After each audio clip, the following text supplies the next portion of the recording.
Mesdames et messieurs de la presse, bonsoir. Très heureux de vous retrouver dans le cadre de cet exercice de redevabilité.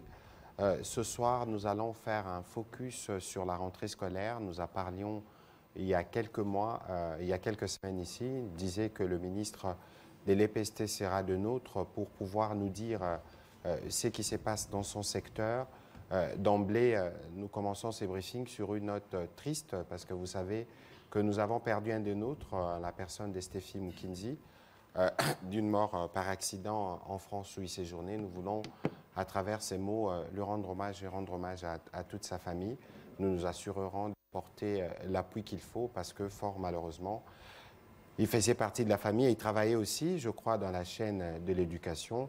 Le moment venu, nous aurons l'occasion de lui rendre hommage. Bien avant d'ailleurs de plonger dans les vifs du sujet de ce soir, je voudrais faire un rapide récapitulatif. Vous savez qu'au dernier Conseil de ministres, les derniers événements du Nord Kivu du 30 août dernier à Goma étaient au centre des discussions. Et vous avez vu qu'immédiatement après le Conseil de ministres, le président de la République a décidé de l'envoi sur place d'une mission interministérielle. Les premières décisions sont tombées dans la nuit. Deux commandants, un colonel, je pense, de Forces armées de la République démocratique du Congo a été inculpé. Je crois que le procès en flagrance pourra commencer demain ou après-demain. Nous aurons l'occasion de revenir avec force détail dans un briefing avec le vice-premier ministre, ministre de l'Intérieur qui conduit la délégation. D'autres mesures administratives seront prises et annoncées sûrement ce soir parce qu'au moment où nous vous parlons, ils sont encore en réunion. Ils ont été sur place sur les lieux où les drames s'est produits et nous allons tirer toutes les conséquences qu'il faut, comme nous l'avions annoncé dans le communiqué des départs où nous avons dit, et le Premier ministre s'est assuré que justice soit faite. Nous aurons l'occasion, les moments venus, après cette phase d'enquête évidemment, d'exprimer toute notre solidarité aux familles des compatriotes qui ont été fauchés par ces tristes événements. Voilà ce que je pouvais dire sur ces chapitres. On pourra peut-être revenir sur l'une ou l'autre question.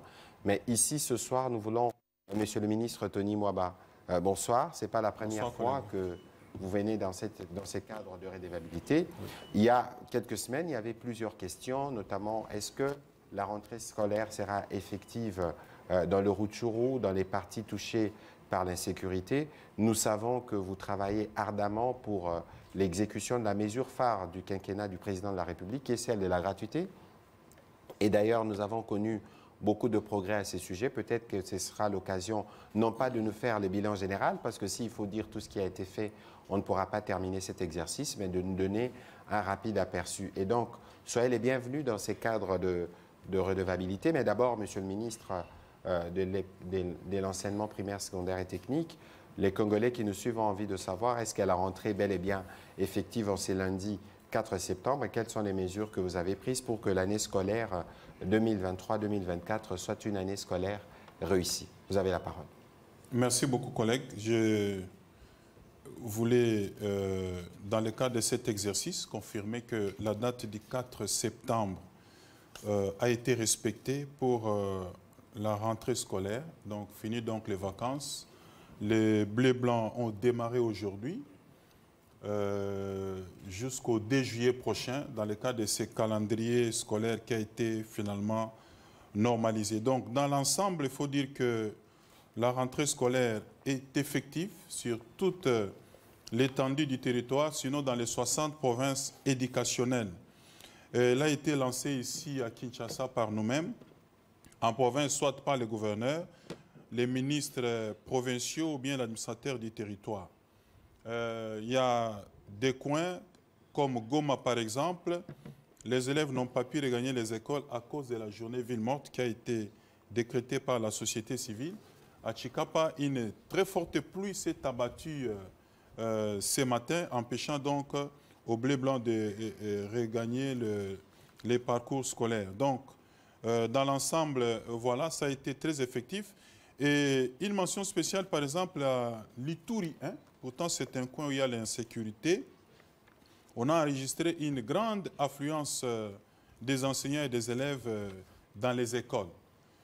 Dans le Nord Kivu 3, on a signalé que les parents de la sous-division Massissi 3 sous occupation du M23, ont refusé d'envoyer les enfants à l'école, tout simplement par peur de voir leurs enfants être enrôlés par les forces des rebelles ou des terroristes qui sont sur place. Donc une façon pour la population de dire non à ces mouvements rebelles. Mais nous avons demandé aux cadres provinciaux de prendre des dispositions pour que d'autres mécanismes soient mis en place afin que ces élèves puissent étudier. Alors, il est bon de le dire, lorsque nous parlons de la situation de l'insécurité au Nord Kivu en Ituri, c'est là aussi un impact dans les sous-secteurs de l'EPST. C'est l'occasion d'en parler également. Il faut dire que dans le cadre de l'insécurité qui se vit à l'Est, il y a eu au moins 708 écoles qui ont été détruites ou incendiées. 708. À part les 708, vous avez 51 écoles qui sont occupées par les déplacés internes, qui se servent des écoles comme abri, qui se servent aussi des bancs comme les bois de chauffage. Et des élèves et des enseignants ont été effectivement affectés aussi. Au niveau primaire, vous avez 268 631 élèves qui sont privés de la scolarité. Au niveau secondaire, vous avez 50 496 élèves qui ont été privés de la scolarité.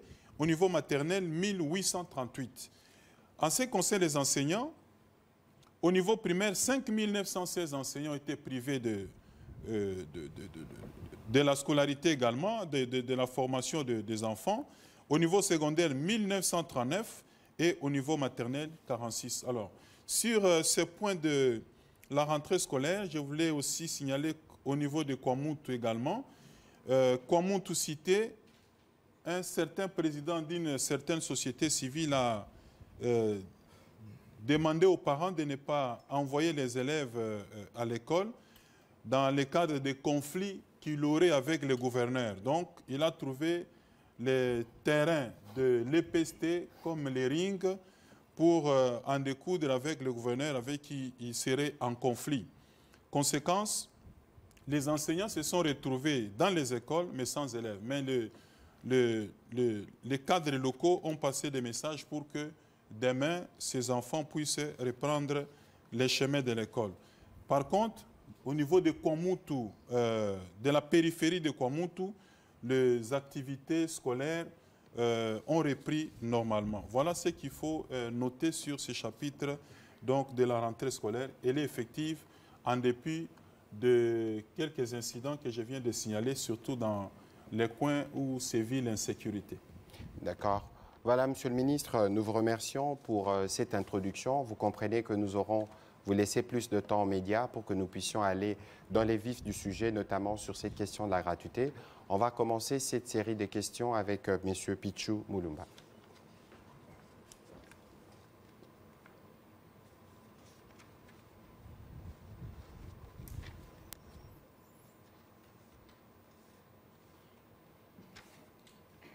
Merci beaucoup pour la parole. J'ai deux petites préoccupations au ministre de l'EPST. Monsieur le ministre, c'est une rentrée scolaire qui intervient dans un contexte de tensions liées notamment à la persistance des zones salariales dans le pays. Comment comptez-vous répondre à cette problématique? Et puis, je note des statistiques que vous venez de donner, qu'elles sont inquiétantes en termes concernant les élèves privés de scolarité à cause notamment de l'occupation. Mais quelles sont les dispositions prises pour finalement assurer la scolarité à tous ces enfants? C'est tout? Merci beaucoup. La question des disparités salariales, on en parle toujours, mais on a déjà eu l'occasion, sur ces plateaux et même ailleurs, d'indiquer qu'au niveau de l'EPST, les enseignants ont tous un même salaire, et les salaires de base.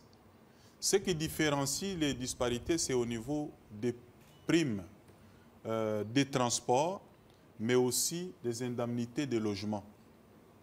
Lorsqu'on est, par exemple, à Kwamuntu, on n'est pas confronté au même taux de logement que lorsqu'on est, par exemple, en pleine ville de Kinshasa ou en pleine ville de Lubumbashi.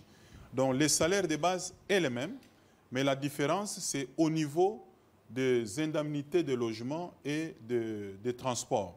Alors, cette question avait soulevé vraiment des débats entre les bancs syndicales et les bancs gouvernements l'année passée à Mbouela.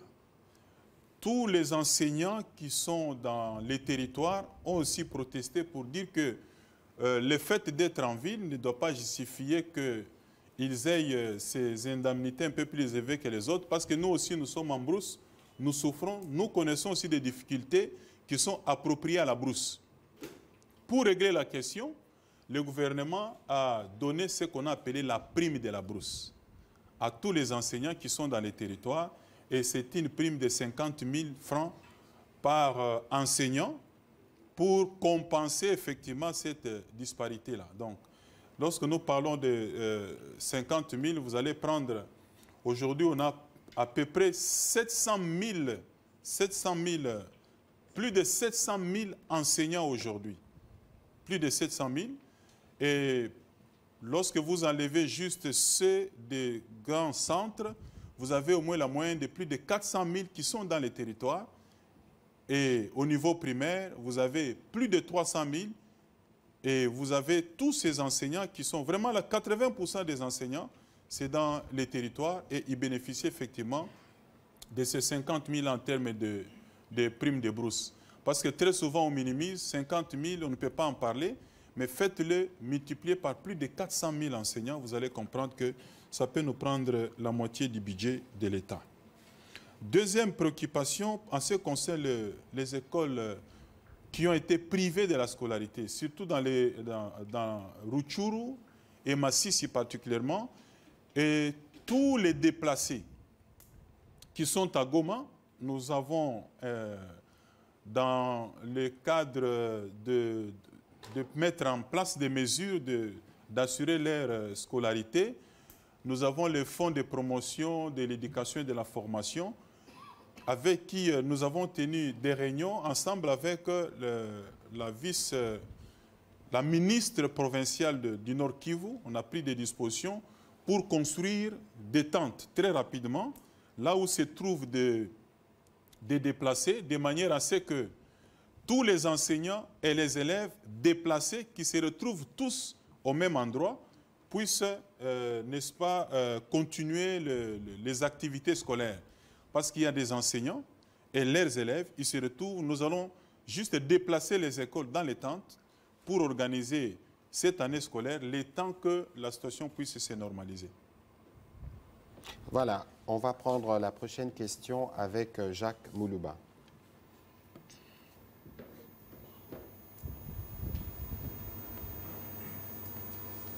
Merci.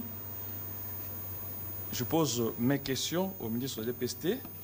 Je commence d'abord par encenser ce que j'ai admiré. Monsieur le ministre, nous avons constaté que la rentrée scolaire de cette année a été moins tumultueuse par rapport aux autres années. En tout cas, nous étions habitués à voir un peu la guerre des communiqués entre les syndicats, le gouvernement, le ministère. Mais cette fois-ci, en tout cas, c'est comme si ça s'est passé comme sur des roulettes. Je ne sais pas quelle est la recette que vous avez empruntée. En tout cas, je salue la démarche. Mais néanmoins, il y a quelques questions. Puis tu l'as dit, je voudrais être clarifié une fois pour toutes, monsieur le ministre, en ce qui concerne certains élèves de Rutshuru, de Masisi et de Kwamouth. Vous avez évoqué les difficultés liées à l'occupation des écoles, à ceci, à cela. Mais quel est le sort finalement de ces élèves? Vont-ils étudier finalement ou pas? Et au cas où ils ne commençaient pas l'année, est-ce que ce n'est pas une forme de partition du pays dans le secteur de l'éducation? Une autre question.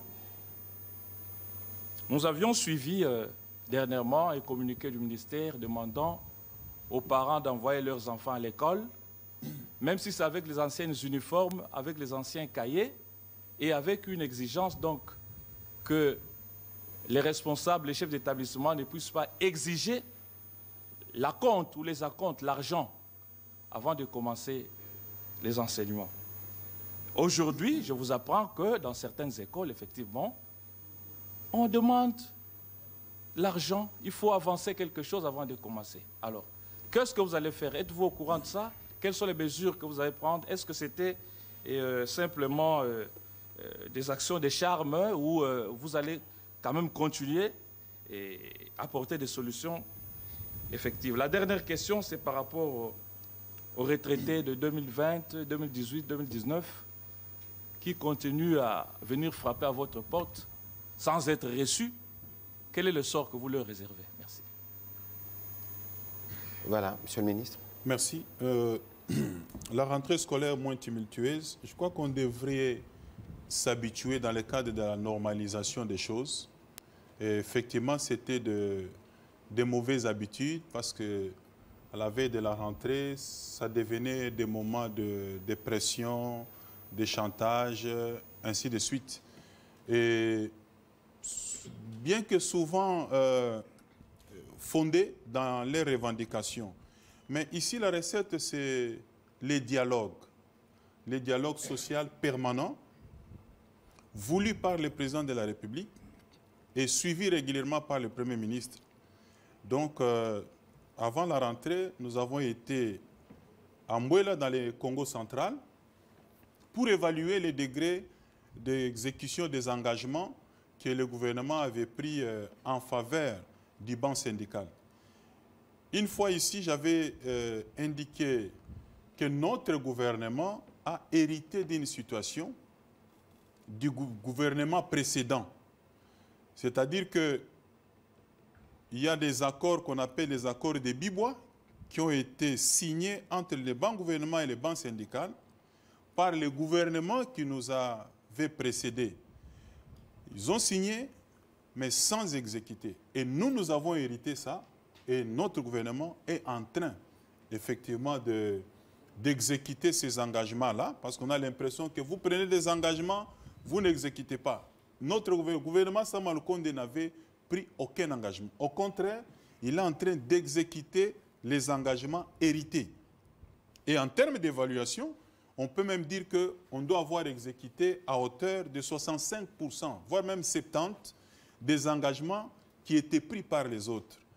Et le maintien de ces dialogues-là fait que lorsqu'il est sincère, lorsqu'il est entretenu de façon permanente, en tant que partenaire, c'est-à-dire banc gouvernement, banc syndical, on arrive à se comprendre et c'est ce qui fait que les résultats, c'est la rentrée scolaire apaisée. Ce n'est pas seulement cette année, déjà l'année passée, les choses sont revenues à la normale et le gouvernement est conscient de ses engagements, de ses responsabilités, dans le cadre du maintien du dialogue social, insisté toujours par le président de la République. Nous sommes sur terrain, nous veillons sur cela et les résultats, c'est celui auquel vous faites allusion. Alors, Rutshuru, Masisi, Kwamutu, j'ai indiqué ici que dans les zones où il y a conflit, vous avez les Rutshuru, Masisi. Et ce n'est pas, il faut que je le précise, hein, au niveau du ministère de l'EPST, on ne parle pas en termes de provinces administratives. Nous parlons en termes de provinces éducationnelles. Par exemple, à Masisi 3, Nord Kivu, Masisi 3, je l'ai dit ici, les parents ont refusé d'envoyer les enfants dans les écoles parce qu'ils ont peur, comme c'est occupé, que ces enfants puissent être transformés en enfants soldats. Tout à fait. Voilà.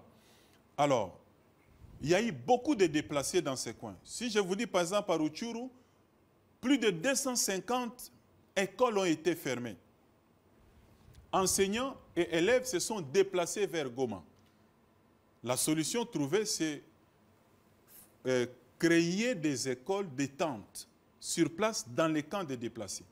Au moment où nous vous parlons, il y a un état de besoin qui a été déjà déposé par la ministre provinciale. Encore que c'est une responsabilité provinciale, mais nous sommes dans une situation particulière. Le gouvernement central s'assume pour qu'on monte des tentes et que les enseignants qui se retrouvent dans les camps de déplacés, en face des élèves qu'ils connaissent, nous avons déplacé juste ces écoles-là pour que ces enfants puissent poursuivre leur scolarité sans problème. C'est le cas avec Kwamutu également, je l'ai dit, dans la Kwamutu cité, il y a eu juste quelqu'un qui a un conflit politique, il a décidé de passer les messages à la radio. N'envoyez pas les enfants parce ils seront persécutés et les parents ont eu peur. Alors les cadres provinciaux ont déjà sensibilisé. Dès demain matin, la situation va reprendre. Mais dans la périphérie de Kwamutu, les écoles ont ouvertes, les écoles ont accueilli et enseignants et élèves, et ça va se poursuivre comme ça. Vous avez suivi la question de tous ces terroristes du M23. C'est bien, vous voyez, j'ai donné le nombre d'écoles qui sont détruites, qui sont incendiées, plus de 700. Des écoles qui servent d'abri, les bancs qui servent de bois de chauffage, plus de 50. Voilà les conséquences de la situation qui se passe dans les zones sous-occupées. Lorsque nous parlons de terroristes, nous pesons bien les mots. Parce qu'effectivement, quand on ne l'est pas, on ne peut pas détruire une école. Quand on ne l'est pas, on ne peut pas effectivement empêcher la scolarité des enfants. Tout à fait. Et j'ai suivi même quelqu'un qui appelait les parents à envoyer les enfants. Les parents refusent parce qu'ils ne peuvent pas donner caution à ces situations de terrorisme. Et vous avez déjà entendu qu'un terroriste qui appelle les enfants, les parents, envoyez les enfants à l'école, mais vous ne payez pas ces enseignants-là. Venez, mais payez les enseignants alors, parce que c'est nous qui continuons à prendre et la charge des enseignants et aussi des écoles. Nous accordons les frais de fonctionnement. C'est comme ça que, même pour les enseignants qui vont prendre en charge les enfants dans les camps de déplacés, ils continuent à être pris en charge par l'État. Ils bénéficient de leur salaire. Ces écoles bénéficient des frais de fonctionnement. C'est comme ça qu'ils doivent fonctionner, même dans les tentes, en attendant que la situation se normalise. Enfin, avant la question de la retraite, vous parlez des acomptes qui sont demandés dans certaines écoles. C'est peut-être l'occasion de fixer l'opinion. Nous parlons de la gratuité. La gratuité, c'est dans les écoles primaires publiques. Ceci voudrait dire qu'il faut exclure la gratuité dans les écoles privées. L'année scolaire a démarré. Les parents doivent savoir que quand vous orientez vos enfants dans les écoles privées, il faut s'attendre à payer. Dans les écoles maternelles, qu'elles soient privées ou publiques, et les écoles secondaires, il n'y a pas de gratuité. Si vous avez un enfant au niveau maternel, au niveau secondaire, dans les écoles publiques, tout comme maternelle, primaire, secondaire, dans les écoles privées, il faut s'attendre à payer. Il n'y a pas de gratuité. Donc, il y en a par ignorance. Quand vous apprenez que dans une école secondaire, on a demandé les frais, il n'y a pas de gratuité, mais vous, votre enfant, vous l'avez mis où? Dans les écoles primaires publiques, c'est là qu'il y a la gratuité. Et là aussi, il faut faire la différence. Dans les écoles primaires publiques, il y a des écoles conventionnées et les écoles non conventionnées. Les non conventionnées, c'est ce que vous appelez les écoles officielles, appartenant totalement à l'État, bâtiments, ainsi de suite. Mais les écoles conventionnées, ce sont celles qui ont signé une convention scolaire avec l'État. Et comme des partenaires, ils accompagnent l'État sur la thématique éducation. Ceux-là, comme ils sont aussi pris en charge en termes de salaire de leurs enseignants et les frais de fonctionnement, ils doivent respecter la gratuité. Mais n'oubliez pas, et je voulais souligner là aussi, dans les écoles conventionnées, il y a aussi des écoles privées. Vous trouvez une école privée catholique, une école privée protestante. Alors quand vous allez mettre votre enfant dans une école privée catholique, ne dites pas que voilà là-bas on perçoit les frais. Parce que c'est une école privée qui doit fonctionner comme une école privée. Alors il faut savoir comment vous orientez l'enfant. Il faut s'interroger sur les régimes de gestion de chaque école avant d'envoyer les enfants. Alors, lorsque vous êtes dans une école privée, l'école privée fonctionne avec les frais que les parents payent. Minerval, frais scolaires. L'école maternelle, même dans les secteurs publics, l'école secondaire. Au niveau secondaire et maternel, nous payons les enseignants, mais on ne paye pas les frais de fonctionnement. Les frais de fonctionnement, les écoles tirent des frais que les parents payent. Alors, il ne faudrait pas ici que je décrète pour dire que ne percevez rien. Mais si je dis que les écoles ne doivent rien percevoir, comment les écoles privées doivent fonctionner? comment les écoles maternelles et secondaires doivent fonctionner. Ce que nous refusons dans le cadre de notre stratégie sectorielle, qui a 3 axes, l'accès, qualité et la gouvernance. Dans l'accès, il faut permettre à ce que tous les enfants, filles et garçons, accèdent dans les parcours scolaires sans barrière financière. Financière, voulais-je dire. Mais maintenant, dans les écoles où il n'y a pas la gratuité, au niveau maternel et secondaire, il faut aussi réduire sensiblement les frais pour que les taux des frais scolaires ou des minervales ne soient pas aussi une barrière. Voilà pourquoi, dans certaines écoles comme privées, on demande les acomptes. Alors, ce qui est prohibé ici, c'est de conditionner l'accès dans la salle de classe par la présentation d'un reçu. Ou bien, un élève qui est déjà dans la salle de classe, il est interdit qu'il soit renvoyé à la maison, ou bien ce qu'ils appellent les mécanismes de quarantaine. Vous sortez l'enfant dans la salle de classe, vous le laissez se balader dans la cour jusqu'à midi. Ça, c'est interdit. L'enfant qui est déjà dans la salle de classe ne peut pas être renvoyé. On ne peut pas aussi empêcher un enfant de quitter chez lui à la maison, venir à l'école étudier parce qu'il n'a pas payé. Mais c'est tout à fait normal que les parents qui ont mis son enfant dans une école où il n'y a pas la gratuité puissent payer parce qu'il faut peser les deux impératifs. Oui, allez-y, collègue. La voilà. conclusion sur, Donc, pour les retraités, c'est vrai que avec l'avènement du gouvernement Samalou Kondé, dans les sous-secteurs de l'EPST, on a eu, après état de lieu, constaté qu'on avait plus de 70 000 enseignants qui devraient aller à la retraite. Plus de 70 000. Dont l'âge variait entre 65 et 105 ans. Donc ça faisait plus de 30 ans dans notre pays qu'on n'avait jamais renvoyé un enseignant à la retraite. Alors comment redresser notre sous-secteur? Comment relever la qualité de l'enseignement? Parce qu'un enseignant qui a 105 ans dans une salle de classe, qu'est-ce qu'il fait? Qu'est-ce qu'il va transmettre aux enfants? Déjà, ses facultés mentales, il faut dire que faiblit déjà, il ne peut pas faire des recherches, il ne peut pas donner quelque chose de meilleur aux enfants. Celui-là qui a rendu de beaux et loyaux services, il faut l'aider à aller à la retraite. Nous avons engagé les débats sur la retraite au niveau du ministère de l'EPST. Nous avons commencé la mise à la retraite des enseignants. Je crois que lorsque vous regardez les tableaux avec les enseignants retraités, nous avons envoyé au moins 4 427 sur les 70 000, mais nous avons arrêté avec l'opération parce qu'entre-temps, la SENSAP a vu le jour, en offrant d'ailleurs aux enseignants retraités de meilleures conditions. Au niveau du ministère, nous payons juste ce qu'on appelle la prime de fin de carrière. Et la pension de retraite est payée désormais par la SENSAP. Donc, ceux qui vont défiler devant les cours et tribunaux, ils viennent devant, vous dites que sans être reçus, ce n'est pas à moi de les recevoir. C'est à la SENSAP de les recevoir.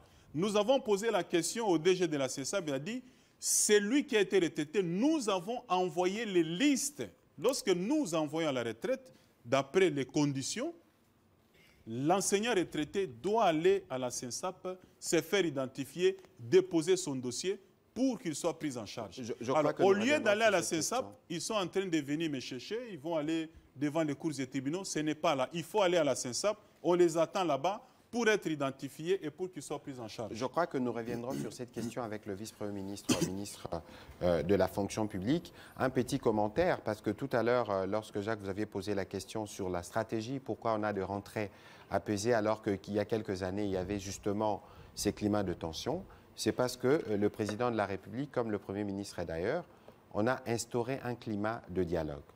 De dialogue parce que les défis que nous devons relever, le collègue l'a mentionné tout à l'heure, c'est des défis qui datent des décennies. Nous avons, comme j'aime à le dire souvent, on ne peut pas nous reprocher d'avoir la volonté de changer. Vous avez vu en 2019, lorsque le programme de la gratuité a commencé, il y avait des difficultés, notamment avec l'Église. Mais c'est simplement parce qu'il y a la recette du dialogue, de la vérité sur les capacités que nous avons, et la volonté politique de faire mieux. Parce que vous savez, les élèves, les enfants, c'est l'avenir. Et les défis aujourd'hui, ce n'est pas simplement d'assurer l'accès à l'école à nos enfants à travers la gratuité, mais le collègue a parlé tout à l'heure d'accessibilité, de la gouvernance, mais c'est aussi les défis du rajeunissement du personnel enseignant. Et donc nous, ces efforts-là, tous les partenaires du secteur de l'éducation en ont compris la nécessité. Nous travaillons ensemble et nous pensons que ce climat, s'il est maintenu, nous permettra de relever tous les défis qui sont les nôtres. C'est parce que justement, nous sommes un gouvernement qui écoute. On va prendre la question de Martin Moudimbi.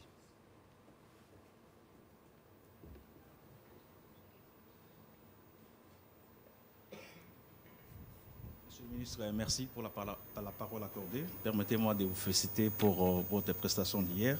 Alors, deux petites questions au ministre Tony Mwaba Kazadi.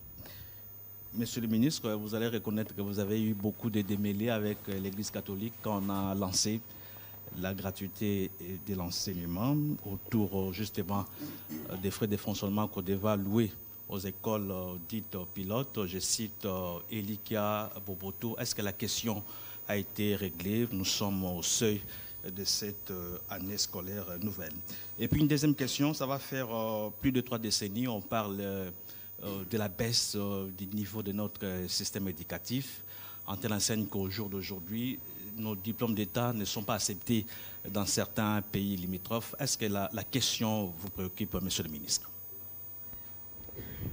Merci. Effectivement, comme toute réforme, il y a des résistances.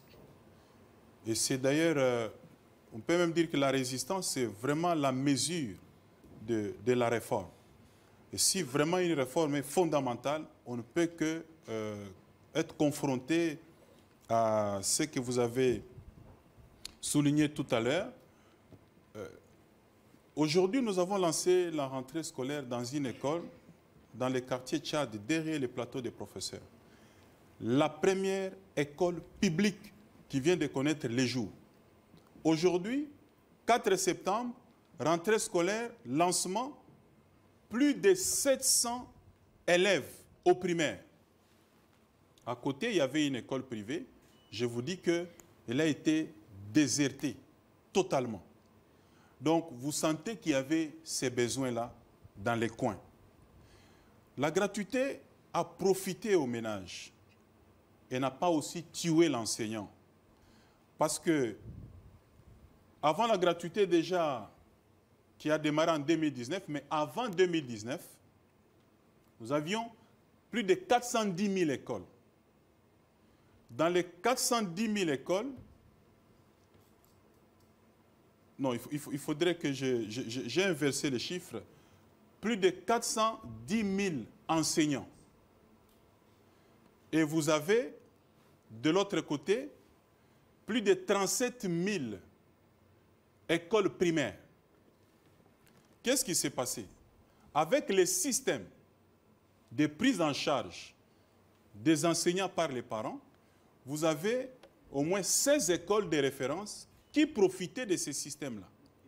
Vous avez cité quelques-unes déjà, qui se situaient dans les grandes villes, Lubumbashi, Kinshasa, 16 écoles où les minervales étaient perçus entre 400 et même 800 $. Ça allait même jusqu'à 1200 $.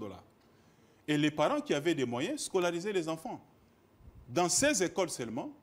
Et dans ces 16 écoles, il n'y avait que 500 enseignants qui profitaient de ces systèmes-là. Faites 410 000 enseignants, moins 500. Vous avez plus de 350 000 enseignants qui souffraient du système de la prise en charge des enseignants par les parents. Parce que les salaires étaient combien? C'est 35 000 francs, 135 000 francs, mais qui n'étaient pas aussi réguliers. Pendant que les autres qui étaient juste dans ces écoles qu'on appelle l'école de référence, 500 enseignants seulement, qui grâce aux minervales et frais scolaires payés par les parents, ils pouvaient se retrouver avec ceux qui disaient « moi j'avais 400 $, j'avais 500, j'avais 600 » avec l'argent des parents. Maintenant, avec la gratuité, vous avez vu, on est passé de 135. Aujourd'hui, les salaires de base, les salaires moyens, voulais-je dire, voilà, il y a des tableaux ils nagent au niveau de 400 000 francs, de 135 à 400 000 francs en 2 ans. j'aime bien toujours préciser que ce n'est pas l'idéal. Mais il faut voir d'où nous venons. En 2 ans, nous avons quitté les 135 là que les enseignants touchaient pendant 18 ans et je crois 32 ans. Mais en 2 ans, on est passé de 135 à 400. On est en train d'évoluer ça comme salaire moyen. Parce qu'il y a encore des disparités à ce niveau-là. Alors, entre-temps, plus de 350 000 enseignants ont trouvé que la gratuité, c'est quelque chose qui leur a apporté le bonheur. Mais les autres qui estimaient que la gratuité est venue les tuer, ce n'est pas le cas parce qu'on a normalisé finalement la situation de tout le monde. Et nous avons d'ailleurs trouvé les mécanismes parce qu'ils ont évoqué, c'était aussi un argument objectif, qu'il y a des écoles, quand vous citez Boboto, ils peuvent se retrouver avec 26 salles de classe ou même plus.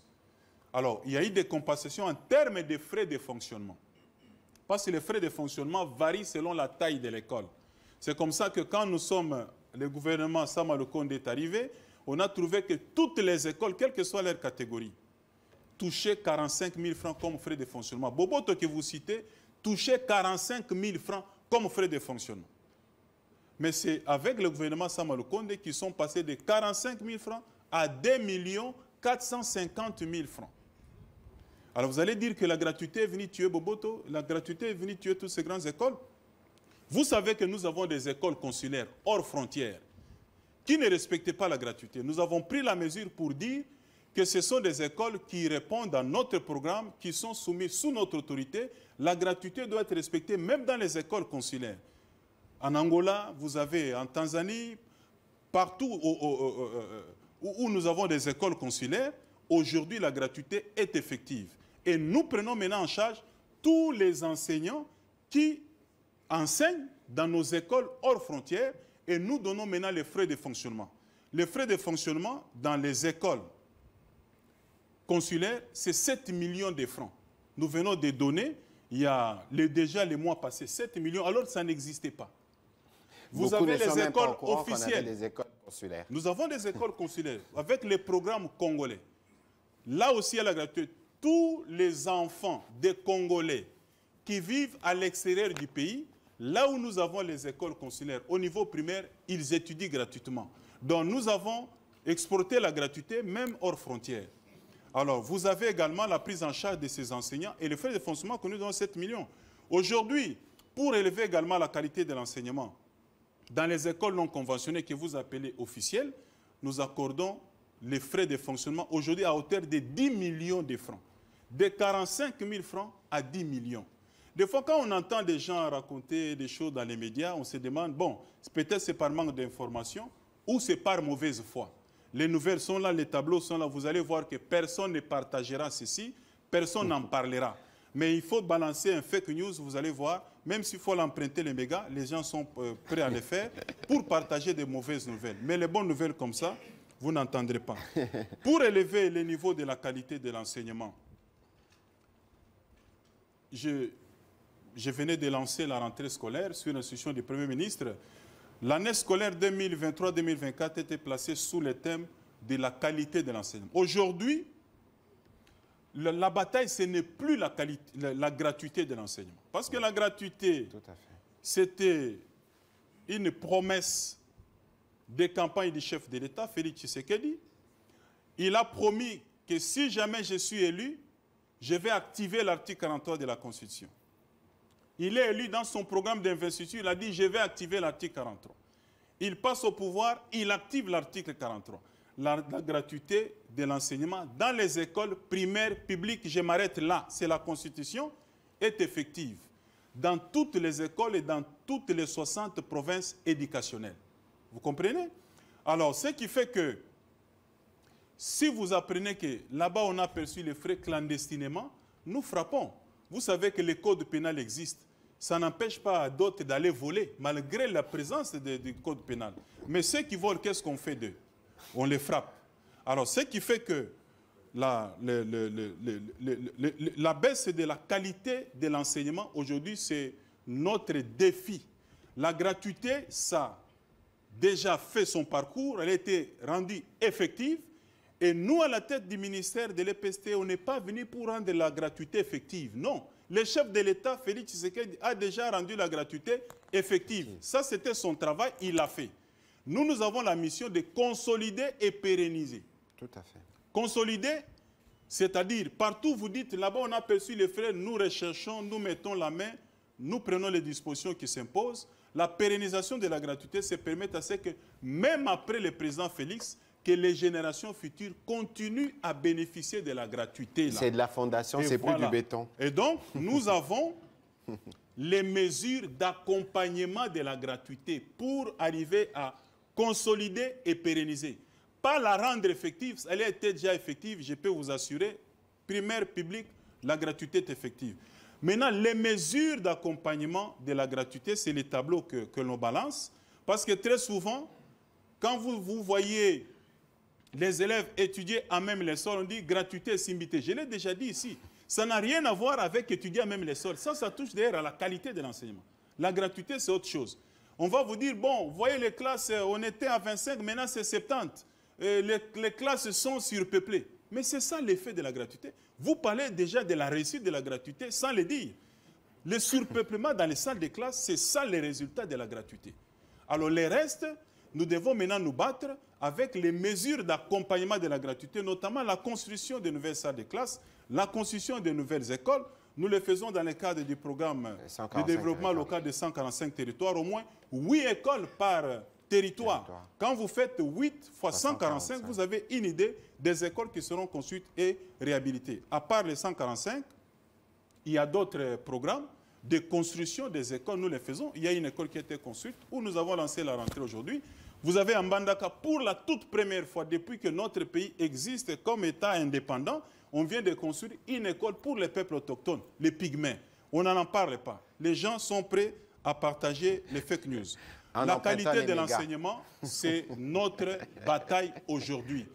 Pour nous, ce n'est plus la gratuité. Nous sommes dans les mesures d'accompagnement, mais les grands défis aujourd'hui, c'est la qualité. Je peux vous dire que nous, dans le cadre même des constructions des écoles, ça touche également à la qualité. L'amélioration des conditions socio-professionnelles des enseignants. Nous venons de 135 000 francs. Je vous ai dit, on est aussi, les salaires moyens aujourd'hui dans les 400 000, nous évoluons. Avec le respect de tous les engagements, nous allons arriver là où l'enseignant veut qu'on arrive. Donc, ce sont des choses qui touchent à la qualité de l'enseignement et aussi d'autres mesures qu'il faut suivre. Par exemple, les épreuves certificatives. Vous avez les examens d'État. Les renforcements des mesures dans les centres de passation des examens, dans les centres de correction. Vous apprenez aujourd'hui, depuis qu'on a commencé la publication, avec une méthode qui protège ou qui veille aussi sur la sécurité. Aujourd'hui, c'est Tchangou, juste pour tout Kinshasa, juste la province éducationnelle de Tchangou qui sera publiée. Et même sur le plan sécuritaire, la police peut les prendre en charge, pas se localiser dans un coin. Que publier sur toute l'étendue du territoire, même à Kinshasa, ça paralyse même la circulation. Et comme la correction est aussi automatisée pour être sûr que les résultats que nous donnons sont fiables. Parce que les diplômes d'État, il n'y a pas un plus grand diplôme dans notre pays, plus que les diplômes d'État. Je dis même que le diplôme d'État est sacré. Si vous êtes à l'université, il y a la première session, il y a la deuxième session, il y a des recours ordinaires et extraordinaires. Mais au niveau de l'examen d'État, une fois qu'on a publié, c'est fini. Ou vous avez réussi, ou vous avez échoué. C'est les diplômes les plus sacrés qu'on doit protéger. Mais donc, aujourd'hui, nous sommes en train de relever les niveaux. De relever, effectivement, au niveau de la qualité. C'est vraiment le grand travail qui doit être fait dans notre pays, c'est la qualité. Regardez même les niveaux des enseignants. C'est bien de dire, on n'a pas payé l'enseignant, on n'a pas payé. Maintenant, il faut voir, regarder ces messieurs en face. Nous augmentons les salaires, mais il faut maintenant voir, est-ce qu'il est qualifié, oui ou non. Il y a avec le concours de la Banque mondiale, on est en train de mettre en place des mécanismes pour que les enseignants soient recrutés sur concours. Donc, vous ne pouvez pas vous retrouver dans une salle de classe comme ça, vous prenez la clé, vous commencez à raconter des bêtises aux enfants d'autrui. Donc, nous allons augmenter les salaires, améliorer les conditions, mais nous allons fermer les portes pour accéder comme enseignant dans la salle de classe. Il faut être qualifié. Nous allons assurer la formation initiale, la formation continue. C'est vraiment toute une série de mécanismes. Monsieur le ministre, pour il faudra peut-être un autre plateau spécial pour revenir que sur cette question de la qualité. On va progresser dans cet exercice, mais il y a lieu de relever que c'est que le ministre disait tout à l'heure. Nous, on parle justement de fondation parce qu'aujourd'hui, le processus de la gratuité qui a été lancé dans les secteurs de l'EPST est un processus irréversible. Autant ça le sera pour le processus de la couverture de santé universelle. On va grignoter quelques minutes. Vous avez par exemple, excusez-moi collègue, les phénomènes 100%. Je n'ai aucun contrat avec les écoles pour les phénomènes 100%. Donc, d'ailleurs, ce n'est pas les écoles qui passent les examens, ce sont les finalistes. C'est lui qui réussit, il passe, il a son diplôme, au moins vous avez le niveau. Mais vous décriez la qualité. Moi, je pose la question publique. Est-ce que les parents sont disposés à ce que le niveau de leurs enfants soit élevé? Quels sont ces parents qui voient un enfant venir avec 50% et lui dire « je ne suis pas d'accord, il faut reprendre ». Est-ce que vous acceptez qu'un enfant échoue? Parce que nous voyons même les réseaux sociaux, les parents, pourquoi mon enfant a échoué? Mais qui a dit que c'est les ministres qui corrigent? Les ministres ne corrigent pas. La correction est automatisée. La correction est automatisée. On ne voit même pas le nom objectif des élèves. Aujourd'hui, vous allez voir, quand nous publions les résultats, il y a des chefs d'établissement qui abandonnent l'établissement, qui fouillent. Vous fouillez quoi? Parce que les élèves ont échoué, les chefs d'établissement ferment les portes, ils fouillent. Il a fouillé pourquoi? Parce qu'au lieu de former les enfants, il va prélever les $100 pour dire frais de suivi.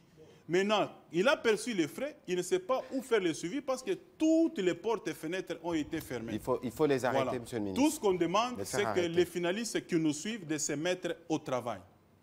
Voilà, on va prendre la question de Marlon Kachamou et puis on prendra peut-être une ou deux questions à Lingala pour terminer cet exercice parce que nous allons grignoter quelques minutes au journal télévisé de la télévision nationale. Rapidement, s'il vous plaît, Monsieur Marlon Kachamou. Monsieur le ministre, nous profitons de ces micros pour présenter nos condoléances à un confrère, à la famille biologique d'un confrère, Stéphie, qui est décédé, mais également à toute la corporation. Alors, ma question n'a pas trait à ce qui se passe à l'EPST, moins encore à la rentrée scolaire. Ça vous ressemble tellement. Je vais revenir sur un fait qui s'est passé il y a quelques mois, c'est la mort de Chérubin Okende. Alors, il y a un rapport de l'AG de l'ANER qui dit ceci, j'ai lu la dernière partie. En conclusion de ce qui est relevé, les informations obtenues d'un agent œuvrant à la DEMIAP et de diverses sources contactées, l'invitation à la Cour constitutionnelle tire sa source sur la propriété d'un immeuble situé dans le quartier Montfleury, acheté par l'honorable Okende, dont un responsable du cabinet des présidents de la République convoitait et désirait acquérir. Alors, Monsieur le ministre, vous êtes ministre de la Communication et Médias. Il y a également la position de Jeune Afrique en rapport avec l'assassinat de Chérubin Okende, après examen, qui déclare que l'ancien ministre des Transports avait été tué dans les installations de la DEMIAP. Qu'en dites-vous? S'il vous plaît, je peux terminer. Qu'en pensez-vous? Alors, une autre question encore qui m'a été posée, mais je vous la pose aussi. Il s'agit bien évidemment des élections qui pointent déjà à l'horizon. Alors, croyez-vous qu'elles seront crédibles quand l'on sait pertinemment qu'il y a une seule tribu qui est en train de trôner au niveau de la CENI? C'est un Moulouba, Cour constitutionnelle, un Moulouba, BCC, un Moulouba, je dirais même ministre des Finances s'il est Moulouba. Qu'en pensez-vous? Je termine la dernière question. Je pose la dernière question. Que pensez-vous de l'incident créé autour de la résidence de Joseph Kabila Kabange, ancien président de la République démocratique du Congo, qui a assuré la passation de pouvoir de manière pacifique, mais également sénateur à vie? Je termine. Convenons-nous bien, Monsieur Marlon Kachamou, vous voulez la polémique. Non, je pose ma question. Mais je veux, parce que vous avez posé vos questions, je peux vous répondre par des questions. Sur votre première question... Je ne répondais pas. Bon, écoutez, c'est les beaux rôles. Hier, j'étais sur le plateau de la RTNC, je posais des questions. Pour votre prestation. Merci. Alors, Monsieur Marlon Kachamou, le rapport que vous attribuez à l'ANR, vous êtes sûr que c'est un rapport de l'ANR? C'est à vous de le dire.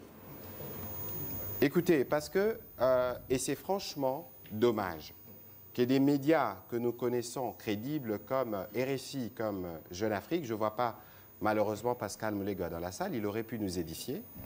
Lorsque vous regardez... Ah, il est là.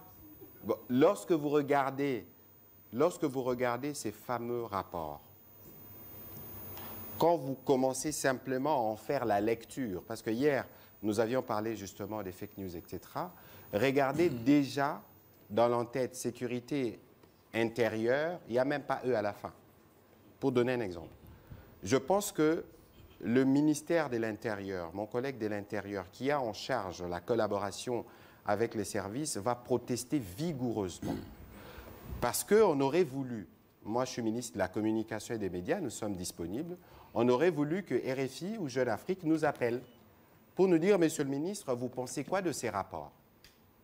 On aurait donné des réponses.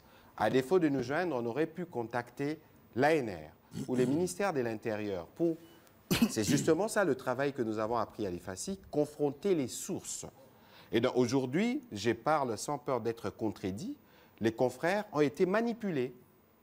Et c'est tellement nauséabond, cette manipulation, qu'il y a une volonté délibérée de discréditer une enquête en cours.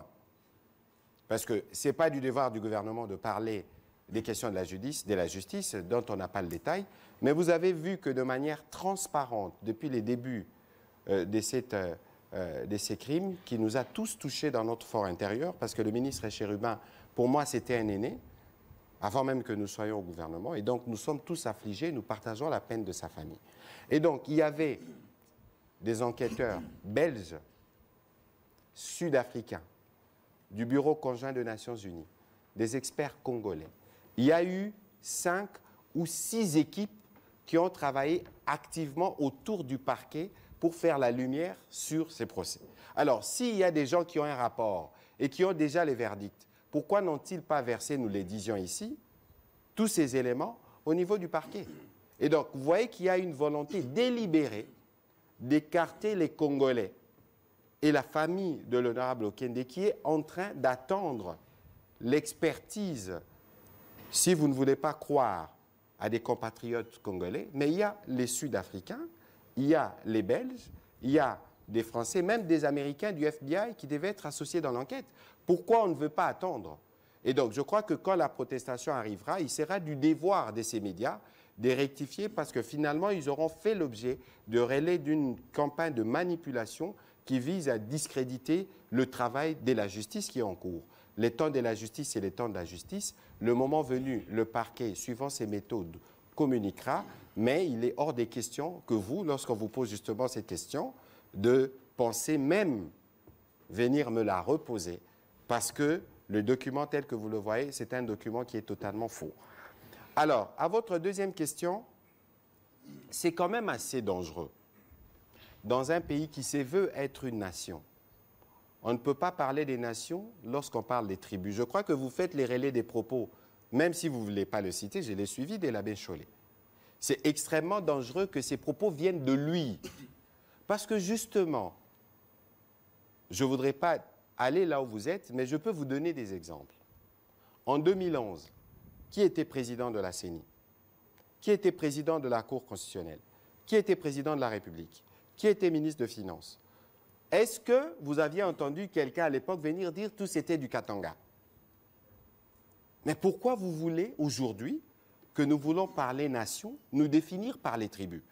C'est extrêmement dangereux d'avoir une attitude de cette nature à un moment où nous sommes à 3 mois des échéances qui sont attendues. Moi, je suis élu de Kinshasa. Mais mes parents ne sont pas tous originaires de Kinshasa. Comment j'arrive à être élu à Kinshasa s'il n'y a pas dans les chefs des Kinois ces sentiments d'appartenance collective à une nation? Et donc, il faut cesser d'exacerber cette question des tribus. Nous en avons parlé en conseil avec le ministre Yves Moukoulou qui a présenté un projet de loi dans ces sens-là.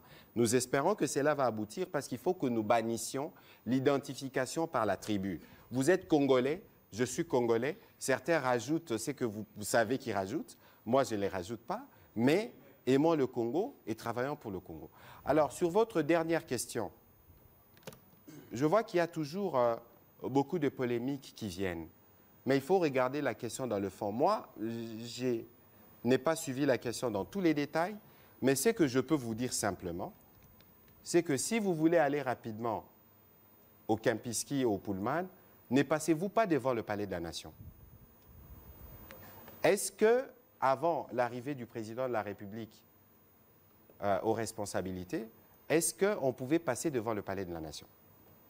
Si on peut passer devant le bureau du président de la République en fonction, tout le monde peut passer par là, à toutes les heures.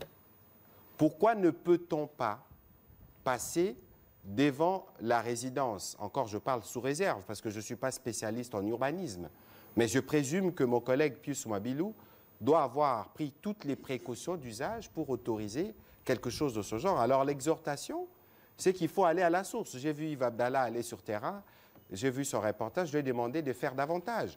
Comme ça, vous pouvez venir mieux nous édifier. Vous pouvez prendre des témoignages de ceux qui ont toujours vécu dans ces quartiers-là pour être sûr que nous ne racontons pas des histoires sous des prismes politiciens.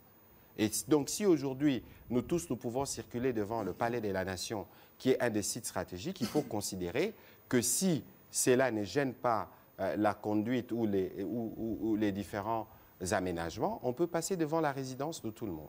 Et donc, voilà plus ou moins la réponse à vos questions provocatrices et des questions polémiques. Merci. On va terminer avec... on va prendre la question d'Edith Chala et les questions en lingala pour notre ami Peggy Nsassa pour terminer. S'il vous plaît, rapidement.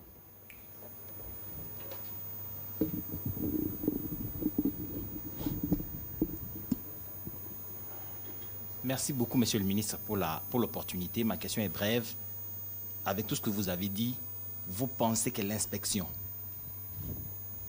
de l'enseignement peut vous permettre d'atteindre les objectifs? Amélioration de la qualité et tout ça. Les inspecteurs ont carrément déserté les écoles, sauf au moment de l'examen d'État.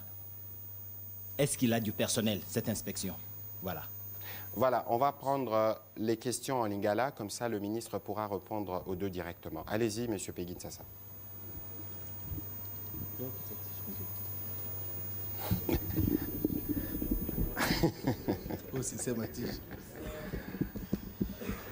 Merci, Excellence, de m'avoir donné l'opportunité aujourd'hui. Dans Lingala, ministre Tony Mwaba, félicitations. Même si Moutabo Ondima, mais Moussala Moussala Ozosala bien. La question est bouillée. Ba école Moussoussou, surtout dans la ville de Kinshasa, soko tali condition, il y a école Moussoussou, lokola ki kuku. Même place à Sakanaya Ban dans la récréation exate. Soko tali même condition na yango exate. Mais c'était surtout pour la sanction. Jacques Moulou Waltiko, tout dans question il y a rentrée scolaire zongi lelo, mais na l'école Moussoussou il y a l'État bazo exiger mongo mais ba changer en terme que montagne ya boyi mongo ya boyi ba boyi ko localiser comme Minerval pour ba violer loi que ba violer les gratuité et enseignement. Ba sanction nini oyo ozo pesa pe ozo rassurer na batu surtout ba école ya mbika ki kuku oyo même place à se soulager à ba nezate. Question monsieur le ministre pour na aussi lisa. Oui. Pour na aussi lisa. Excellence Patrick Mouya. Na nyonso yo to mona est-ce que na RTNC ba RTNC nyonso ya Kongo Mubimba. Oui, ça style que civisme, paix géographie, paix histoire, il y a mboka. Et tiens, en tout moment, pour nous mboka, on a un problème, il y a civisme vraiment. Il y a vraiment. Merci beaucoup. Merci. Heureusement que Tozana ministre de l'Éducation a un programme civique. D'ailleurs, Mokonzambo Kaloba qui n'a conseil de ministre, il faut tout à la Nengenini Torozongi ça salue au drapeau. Hein? Comment on peut faire et c'est zongi voilà monsieur le ministre donc Aoki Koyano la Namituna monsieur le ministre vous pouvez répondre. Merci beaucoup collègues. Je voulais commencer par souligner que nous cheminons en français puis en lingala. En français pour la question des nous cheminons vers les élections et traversons une période de désinformation et manipulation de l'opinion et malheureusement même les médias, tout à l'heure vous avez dit que les médias que vous respectez beaucoup, mais ce sont des médias de propagande qui se sont également mêlés. La question là de tribalisme et consorts, je crois que c'est parmi les mots qui sont à la base de l'arriération de notre pays. Lorsque vous faites un tel constat, d'abord il faut être tribaliste pour commencer à compter. Vous regardez au gouvernement, 55 membres du gouvernement. Il ne faut pas dire seulement que, bon, finance, EPST, celui-là, mais il faut regarder sur 55 membres du gouvernement, il y a combien? Sur combien? Vous allez voir que nous sommes toute une nation. En commençant par la présidence et les directeurs des cabinets du chef de l'État, depuis qu'il est au pouvoir, il n'a jamais eu un directeur du Kasaï. Donc ça sera vraiment méchant. Vous allez au Sénat, que ce soit dans les bureaux ou dans la configuration 108 sénateurs, y compris un sénateur à vie. Combien de Kassens il y a? Vous avez Assemblée nationale, 500 députés. Faites la moyenne pour voir qu'est-ce qu'ils font. Un jour, si je l'ai dit, un jour, j'ai fait la première mise en place à l'EPC des provinciaux. Quelqu'un vient me dire que, monsieur le ministre, on a constaté que dans ce que vous avez fait, 60% ils sont de l'Équateur. J'ai dit, tu viens de m'informer, moi je ne savais pas. Moi, j'ai nommé les gens en fonction de leurs compétences. Donc, tu es tribaliste. Parce que quand vous vous mettez dans les coins, vous commencez à regarder, vous prenez les CV, vous regardez les visages des gens, vous devenez dangereux et ce n'est pas bon. Donc, ce sont des choses, quand on manque d'arguments objectifs, on entre dans la subjectivité et c'est triste. Je voulais même terminer en disant, quand vous regardez même dans l'opposition, pourquoi on ne compte pas aussi les Louba qui sont dans l'opposition aussi, qui combattent leurs propres frères? Tokei na mutuna ya uyotuni na lingala. Non, il y a une question sur l'inspection. Oui, tout à fait. Au niveau du ministère, il y a l'inspection scolaire. À l'EPST, on n'a pas besoin de la police, on n'a pas besoin de l'armée. Notre police, c'est l'inspection scolaire. Et le texte qui crée l'inspection dit que l'inspection, c'est les bras séculiers du ministre. L'instrument que l'État m'a donné, m'a confié pour régler la qualité de l'enseignement, c'est l'inspection. L'inspection qui doit jouer ce rôle-là. C'est vrai, vous avez raison, que l'inspection avait longtemps démissionné. L'année passée, c'était une année scolaire qui était dédiée à l'inspection. On a parlé de l'année du réveil de la trilogie inspectorale pour que l'inspection se réveille et fasse son travail. Et vous allez, si vous suivez l'actualité, comprendre que chaque mercredi, l'année scolaire a repris. Chaque mercredi, nous avons les itinérances. Tous les cadres du ministère de l'EPST ne travaillent pas mercredi dans les bureaux, ils sont sur terrain. Nous accompagnons l'inspection, les inspecteurs. Mais il y a aussi un fait. Et je l'ai constaté, vous pouvez être politique avec les plus grands programmes, les plus beaux programmes du gouvernement, mais si vous n'êtes pas accompagné par l'administration, vous ne ferez rien. L'inspection, aujourd'hui, 80%, ce sont des inspecteurs qui sont éligibles à la retraite. Et sur cette question-là, c'est sérieux.